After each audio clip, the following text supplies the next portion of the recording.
Well, the Greatest Massacre arrives, chapter 9, verse 10, for 150 days. The world has the searing pain from these scorpion things, and now the horrific death by chapter 9, verse 17.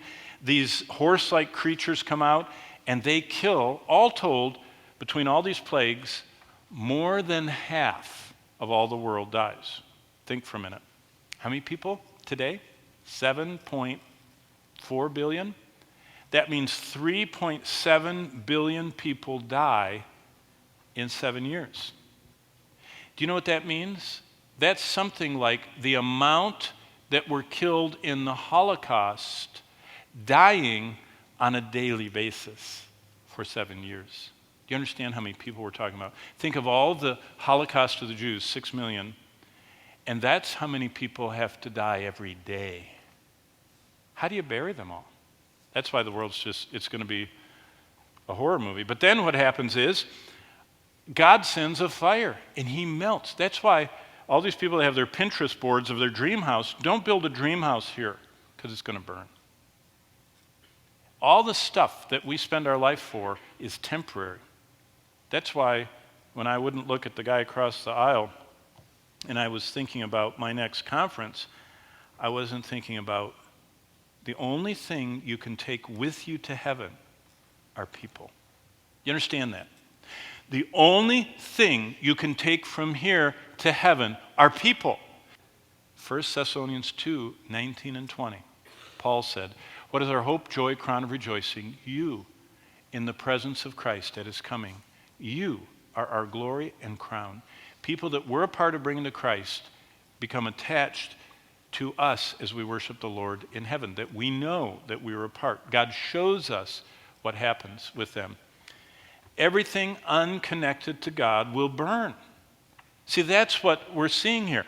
Look at all these seals as they're unleashed in chapter 6. I mean, it's just destruction of everything that people have lived for. And it's horror. And again, we're talking about this period of time that we will not be a part of. But we're on this side, and the people that we're talking to right now are going into that. And the Lord wants us to take as many with us to heaven as we can. Well, basically, what are the horrors? Look at verses 1 and 2, and I'll just run through Revelation 6. Verses 1 and 2 has the conqueror. I write about that in your notes. A crown was given for him to conquer by chapter 6, verse 2. The second seal in verse 3 is conflict. Peace goes from the earth. It's warfare. That's why it's red like blood. The third seal is black, and the black horse speaks of scarcity. I think about this all the time. When I lived in Michigan, we were by the big Monsanto and all the corn stuff. Did you know they've genetically engineered seeds so that when you take a seed, you can't replant and get another plant? In fact, if you do it, it's usually kind of strangely misformed because they've been modified genetically. If you don't buy next year's wheat or corn from the seed company, you can't grow it. Can you imagine when it gets to be where God breaks the supply chain and they can't?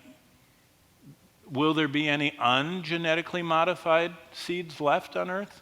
See, the whole world is racing toward what God has already decided is ahead. The fourth seal is widespread death. The martyrs, people are dying for Christ. They are faithful unto death, not just burning or beating. They're faithful to death. And then the cosmic disturbances, I told you about that. But the chilling words of God's warning I already read to you in Luke 21. Do you know what they are? It's going to get so bad that people are going to die just seeing it. Nothing's going to hit them. They're not going to be sick from the pestilence. They're just going to watch the weather and the solar burning flares, and they're just going to collapse. That's why it's a global horror.